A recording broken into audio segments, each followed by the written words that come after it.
اللہ کے نیک بندے عباد الرحمان وہ ہیں جب ان سے جاہل الجھتے ہیں وہ کہتے ہیں بھائی سلام.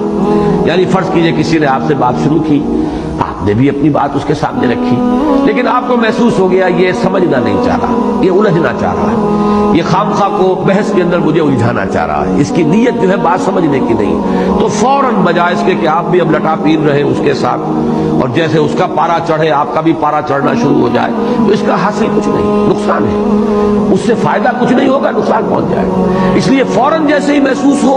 اچھا جی آپ کی سمجھ میں میری بات نہیں آ رہی، اس وقت میری سمجھ میں بھی کوئی خاص بات ہے کہ آپ کی بات سمجھ میں نہیں آ رہی، پھر کبھی ملیں گے، پھر ملاقات کریں گے، اس وقت کوئی بات کرنے کا فائدہ نہیں. بس یہ کہہ کر خوبصورتی کے ساتھ قالوا سلاما وَإِذَا خَاطَبَهُمُ الْجَاهِلُونَ قَالُوا سَلَامًا. جب ان سے مخاطب ہوتے ہیں یا الجھتے ہیں جاہل لوگ، جاہل عربی میں کہتے ہی اصل میں ان پڑھ کو نہیں جاہل کہتے ہیں، عالم کے مقابلے کا